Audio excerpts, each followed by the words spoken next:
తాకట్లో ఉన్న మీ బంగారాన్ని విడిపించి ఆ రోజు ఆన్లైన్ రేటుకి కొంటాం. Sharma gold company. నమస్కారం, వెల్కమ్ టు సుమన్ టీవీ. నేను గీతాంజలి. శ్రీ విశ్వావసు నామ సంవత్సరంలో ధనస్సు రాశి వారి జాతక ఫలితాలు ఏ విధంగా ఉండబోతున్నాయి? ప్రత్యేకించి ఈ సంవత్సరం 29వ తారీఖున శని మారుతూ ఉన్నాడు. అర్ధాష్టమ శని ప్రభావం ధనస్సు రాశి వారిపైన ఎలా ఉండబోతోంది?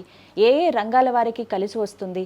శని అనుగ్రహం పొందాలంటే ఎటువంటి పరిహారాలు చేసుకోవాలి తెలుసుకుందాం. వివరించేందుకు ప్రస్తుతం మనతో పాటు ఉన్నారు ప్రముఖ జ్యోతిష్యులు బ్రహ్మశ్రీ నందిభట్ల శ్రీహరి శర్మ గురువు గారు. వారితో మాట్లాడదాం. గురుగారు నమస్కారం అండి. వాగర్థావివ సంపృక్తౌ వాగర్థ ప్రతిపత్తయే జగతః పితరౌ వందే పార్వతీ పరమేశ్వరౌ సదాశివసమారంభాం శంకరాచార్య మధ్యమాం అస్మదాచార్య పర్యంతం వందే గురు పరంపరాం.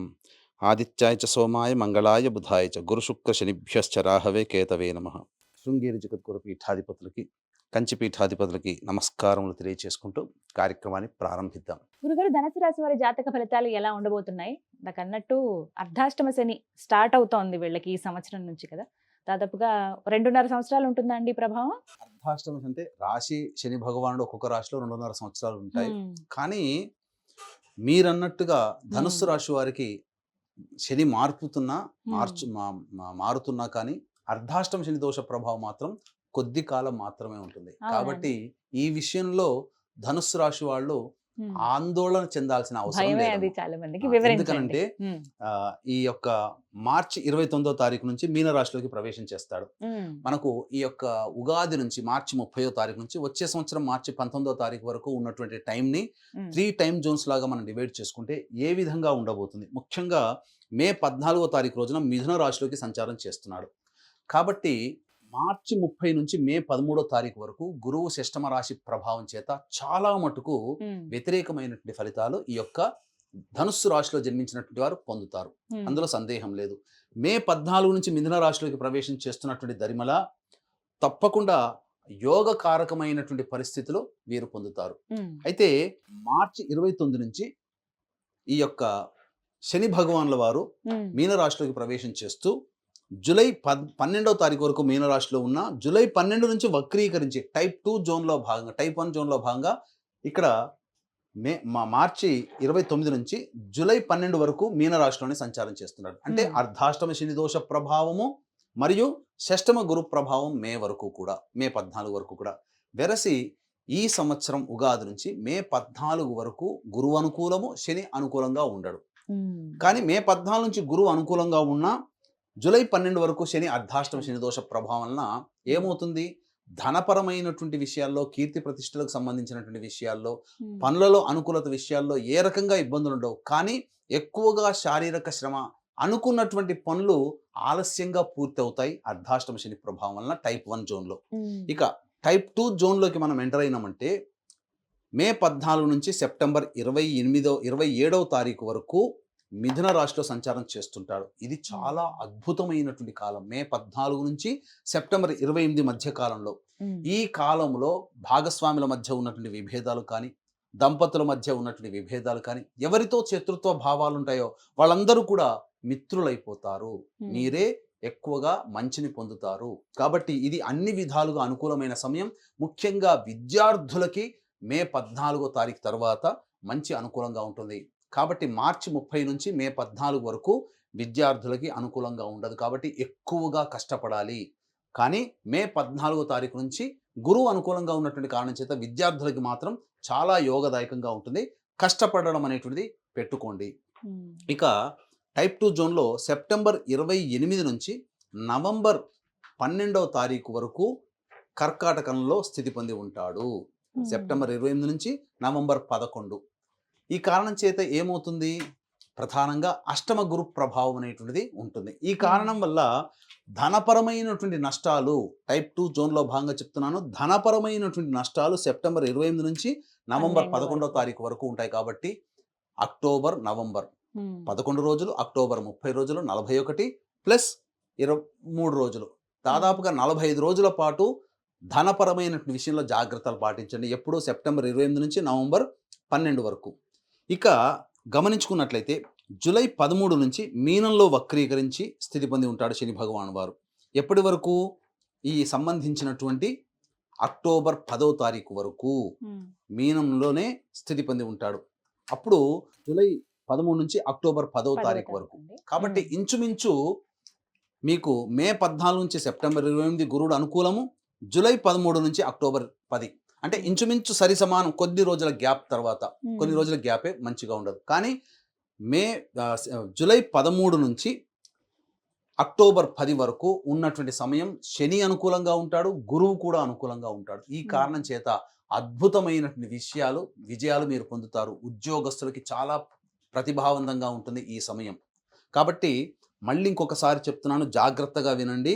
సెప్టెంబర్ 28వ తారీఖు నుంచి నవంబర్ 11 వరకు కర్కాటకంలోనే గురుడు ఉంటాడు. నవంబర్ 11 నుంచి వక్రీకరించినటువంటి కర్కాటక గురుడు మీకు యోగిస్తాడు. కాబట్టి గురువు ఇక్కడ అనుకూలంగా ఉండడు, కానీ ఇక్కడ శని అనుకూలంగా ఉండబోతున్నాడు. ఎప్పటి నుంచి? జూలై 13 నుంచి అక్టోబర్ 9 వరకు. గురువు అనుకూలం లేకపోయినా శని ప్రభావము, రాహు ప్రభావం అనుకూలంగా ఉన్నటువంటి కారణం చేత తప్పకుండా ఒక్క డబ్బు విషయంలో తప్ప అన్ని విధాలుగా యోగదాయకంగా స్థితిలో ఉంటారని చెప్పొచ్చు. ఇది టైప్ 2 జోన్లో భాగంగా. టైప్ 3 జోన్లో భాగంగా చూసుకున్నట్లయితే కర్కాటక రాశిలో నవంబర్ 12 నుంచి డిసెంబర్ 27 వరకు వక్రీకరించి ఉంటాడు. అలాగే డిసెంబర్ 27 నుంచి వచ్చే సంవత్సరం వరకు కూడా మిథున రాశిలోనే వక్రీకరించి ఉంటాడు. కాబట్టి అన్ని విధాలుగా అనుకూలమైనటువంటి సమయం ఈ నవంబర్ 12వ తారీఖు నుంచి వచ్చే సంవత్సరం వరకు కూడా, అంటే వచ్చే సంవత్సరం ఉగాది వరకు కూడా గురువు అనుకూలంగా ఉంటాడు. కానీ ఇక్కడ ఏం జరగబోతుంది? ఇక్కడ అక్టోబర్ 10 నుంచి టైప్ 3 జోన్లో భాగంగా మీకు ఈ ధనుస్సు రాశి వారికి అర్ధాష్టమ శని దోష ప్రభావం కొంతకాలం ఉంటుంది. ఎప్పటి వరకు? జూలై 12వ తారీఖు వరకు. కానీ ఏలిన నాడి శని ప్రభావంలో కొంతకాలం ఉంటారమ్మా వీళ్ళు. ఎప్పటి నుంచి? ఇక్కడ అక్టోబర్ 10 నుంచి కుంభంలో వక్రీకరించి ఉంటాడు నవంబర్ 26 వరకు. అంటే అక్టోబర్ 10 నుంచి 21 రోజులు, నవంబర్ 26 వరకు, అంటే 26 + 21 ఎంత? 47 రోజుల పాటు ఇక్కడ ఏలిన నాడి శని ప్రభావం టచ్ అవుతుంది. కాబట్టి ఒక రకంగా చెప్పాలి అని అంటే, ఇల్లు కట్టి చూడు, పెళ్లి చేసి చూడు అని అంటారు కదా, కర్మబంధం అనేటువంటిది ఉంటుంది కదా. ఖచ్చితంగా ఈ యొక్క సంవత్సరంలోనే ధనుస్సు రాశి వారు శని ప్రభావం వలన నూతన గృహ కొనుగోలు చేయాలనుకుంటే అది నెరవేరుతుంది. వివాహం కావాలి అనుకుంటే అది వివాహం జరిగి తీరుతుంది, అందులో సందేహం లేదు. ఇవన్నీ శుభ పరిణామాలే. కష్టములో మంచి వెతుక్కోవడం అంటే ఇదే. కాబట్టి ప్రతిదీ కష్టమని భావించకుండా దైవానుగ్రహాన్ని, ఇప్పుడు చెప్పినటువంటి గ్రహాల యొక్క సంబంధించినటువంటి విషయాన్ని 1-2 సార్లు మీరు చూసి ఆ నిర్ణయాలు గనక తగు సమయంలో గనక తీసుకుంటే తప్పకుండా విజయాన్ని పొందుతారని చెప్పవచ్చు. ప్రత్యేకించి ధనుసు రాశి మహిళలకు ఎలా ఉండబోతోందండి? ధనుస్సు రాశిలో జన్మించినటువంటి మహిళలకి మే 14వ తారీఖు వరకు అనుకూలంగా ఉండదు, కానీ మే 14వ తారీఖు తర్వాత అంతా కూడా అనుకూలంగా ఉంటుంది. మీ యొక్క పేరు ప్రతిష్టలు, మంచితనాన్ని చూసి అసూయ పడే వాళ్ళు ఎక్కువగా ఉంటారు. నరదృష్టి పెరుగుతుంది, మీ మాటకి విలువ ఉంటుంది. ఇంతవరకు మీకు గౌరవం ఇవ్వనటువంటి వాళ్ళు ఇక నుంచి మీకు గౌరవం ఇవ్వడానికి మీకు ముందుకొస్తారు. అన్ని విధాలుగా బాగుంటుంది. సంతానం కోసం ఎదురు చూసే మహిళలకి సంతానం లభించి తీరుతుంది. అలాగే ప్రధానంగా బాధ్యతలు చేపడతారు. ఉద్యోగంలో ఉన్నటువంటి మహిళలకి ప్రమోషన్లతో కూడుకున్నటువంటి బదిలీలు అనేటువంటివి ఉంటాయి. చక్కగా యోగదాయకమైనటువంటి పరిస్థితిలో ఈ సంవత్సరం ధనుసు రాశిలో జన్మించినటువంటి మహిళలకి ఉంటుంది అని చెప్పవచ్చు. మరి వివిధ రంగాల్లో స్థిరపడిన వాళ్ళు ఉంటారు, వారికి ఈ విశ్వావసు నామ సంవత్సరం ఎలా ఉండబోతుందండి ధనుసు రాశి వారికి? ముఖ్యంగా విద్యార్థులు బాగా కష్టపడితే కానీ ఫలితం లభించదమ్మా. ఏదో అలవోకగా మనకు వచ్చేస్తుందిలే అనుకుంటే మాత్రం కష్టం. ఎందుకంటే మే 14 వరకు గురువు అనుకూలంగా లేడు. కాంపిటేటివ్ ఎగ్జామ్స్ అన్ని కూడా ఆ సందర్భంలోనే ఉంటాయి. కాబట్టి ఎంత శని కూడా అర్ధాష్టమ శని దోషంలో ఉన్నాడు కాబట్టి విజయం అంత ఈజీ కాదనే విషయాన్ని గ్రహించుకొని కష్టపడడానికి ప్రయత్నం చేయండి. మే 14 తర్వాత సమీకరణాలు మారుతాయి, విద్యార్థులకి అనుకూలంగా ఉంటుంది. అంతకుముందు పడినటువంటి కష్టానికి ప్రతిఫలం మాత్రం మే 14 తర్వాత ఖచ్చితంగా ఉంటుంది అని చెప్పవచ్చు. ఇక రాజకీయ రంగంలో ఉన్నటువంటి వాళ్ళు మాత్రం చాలా మటుకు కామ్గా ఉండే ప్రయత్నం చేస్తే చాలా మంచిది. అనవసరమైనటువంటి డాంబికాలకు కానీ, అనవసరంగా మీరు మిమ్మల్ని మీరు ప్రజెంట్ చేసుకోవడానికి ఎక్కువగా ఖర్చు చేయాల్సినటువంటి వస్తుంది. కాబట్టి కొన్ని విషయాల్లో మీరు తగ్గి ఉండడమే మేలని విషయాన్ని గమనించుకోవాలి. పేరు ప్రతిష్టల కోసం డబ్బులని మంచినీళ్ళలాగా ఖర్చు పెట్టడానికి ముందుకు వెళ్ళకండి. ఇది మీకు ఇబ్బందికరంగా ఉంటుంది. డబ్బులు పోతాయి, పేరు రాదు, ఎటువంటి పరిస్థితి అనేటువంటిది శుభంగా ఉండదని గమనించుకోవాలి. ఇక ఉద్యోగం చేస్తున్నటువంటి వాళ్ళకైతే ప్రమోషన్లతో కూడుకున్నటువంటి బదిలీలు అనేటువంటివి ఉంటాయి. ముఖ్యంగా ప్రభుత్వ పరమైనటువంటి కాంట్రాక్టులు ఎవరైతే చేస్తుంటారో వాళ్ళకి సంబంధించినటువంటి లావాదేవీలు జరిపేటప్పుడు జాగ్రత్తలు పాటించండి. ధనము అంత తొందరగా మీ చేతికి రాదు. బిల్స్ పాస్ కావడానికి ఎక్కువగా కష్టపడతారు. అలాగే రైతులు ప్రధానంగా మే 14వ తారీఖు తర్వాత వేసేటువంటి పంటల్లో మీకు మంచి దిగుబడి అనేటువంటిది ఉంటుంది. ముఖ్యంగా 2 పంటలు కూడా మీకు అనుకూలిస్తాయి. కమర్షియల్ పంటలు వేసుకునే ప్రయత్నం చేయండి. మంచి లాభసాటిగా ఉంటారని చెప్పవచ్చు.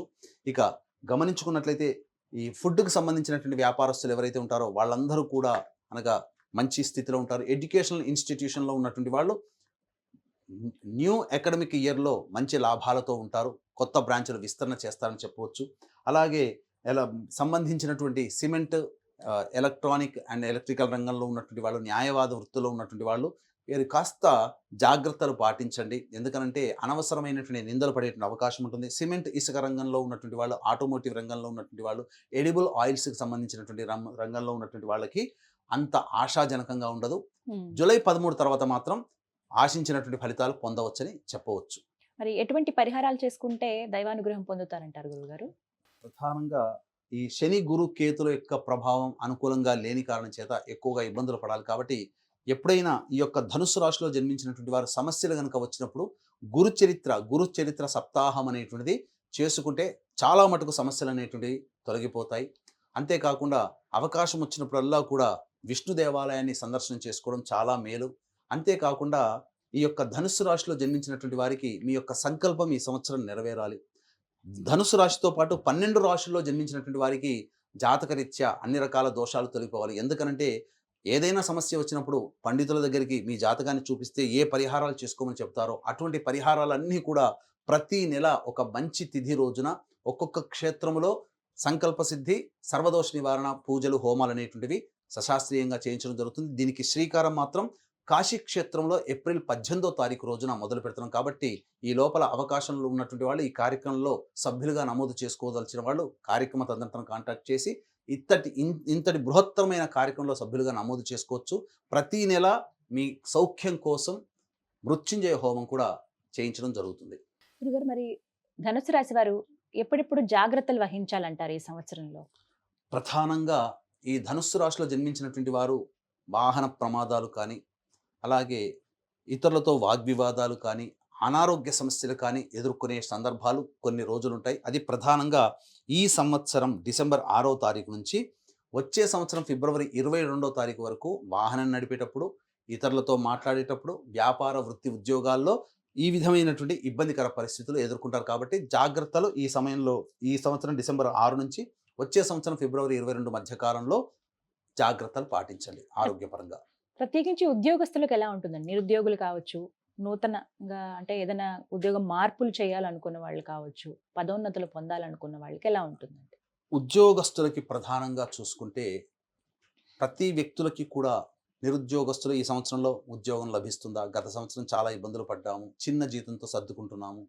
అలాగే చాలామంది ప్రతి సంవత్సరం కూడా ఏదో ఒక సంస్థలో, మంచి సంస్థలో ఉద్యోగం కోసం ప్రయత్నం చేస్తుంటారు.